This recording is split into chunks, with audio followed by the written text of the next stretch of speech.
பாத்தீங்கன்னா இவங்க ஒரு தீர்மானம் போட்டு அந்த பணத்தை வேற ஒரு திட்டத்துக்கோ அல்லது இவங்களுக்கோ திமுக காரங்க பயன்படுத்திக்கிறாங்க. ஆனா இப்ப வரதில்ல. இவங்க என்னைக்கு ஆட்சி வந்தாங்களோ அதுக்கு பின்னால அந்த திட்டமே வரதில்ல. அதுக்கு முன்ன வந்துட்டு இது மாதிரி எண்ணற்ற திட்டங்கள், நிறைய திட்டங்கள், எந்த திட்டமே மக்களை சென்று அடையறதில்ல. அதே மாதிரி காடு வரப்பு இருக்கு பாத்தீங்களா, அதுக்கு மழை பெஞ்சா அந்த தண்ணி கீழே போகாம இருக்கிறதுக்கு பொலி கட்டுவாங்க.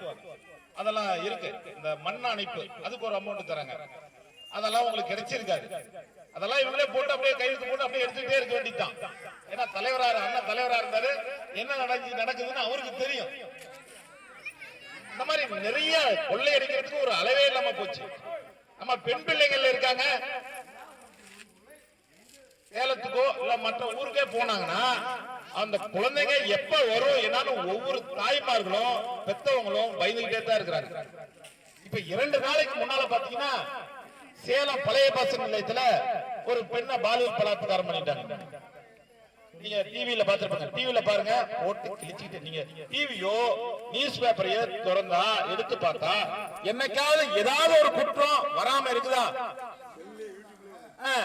அண்ணா சொல்றாரு பாருங்க, செல்லுல யூடியூப்ல வந்துச்சு. ஒரு நிம்மதியான வாழ்க்கை இருக்குதா? ஒரு மக்கள் பயம் இல்லாம பயந்து பயந்து இன்னைக்கு என்ன நடக்கும் நாளைக்கு என்ன நடக்கும் அப்படின்னு சொல்லி பயந்துகிட்டே இருக்க மாதிரி நம்ம வாழ்க்கை ஆயிடுச்சு. இந்த 4.5 வருஷமா நம்ம பட்ட கஷ்டம் எல்லாம் கொஞ்சம் நெஞ்சல. இது மட்டும் நீங்க எங்க பார்த்தாலும் கொலை கொள்ளை அடிதடி. ஒரு ஏகப்பட்ட ஒரு ஸ்கூல்ல பாத்தீங்கன்னா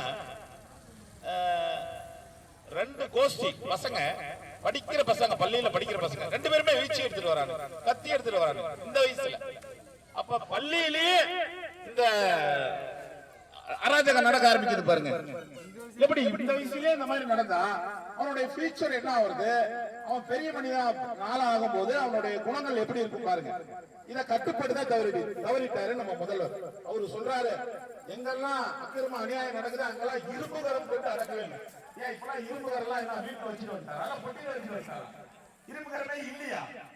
அந்த இரும்பு கராங்கிறது நம்ம மாதிரி எதிர்கட்சியா இருக்கிற பாத்தீங்களா, நம்ம மேல வழக்கு போடுறதுக்கு மட்டும்தான்.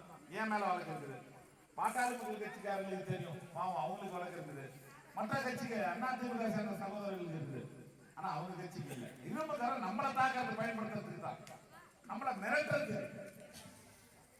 அதை தான் இந்த ஆட்சி பயன்படுத்துறாங்க. 4 வருஷமா அதே மாதிரி இந்த நிதி கொடுத்திருக்காங்களே, கோடை சிறப்பு நிதி 5000 ரூபாய். இந்த 4 வருஷமா தெரியலையா? கோடை காலமே வரலையா? இப்பதான் வருதா? மக்களே சிந்திச்சு பாருங்க.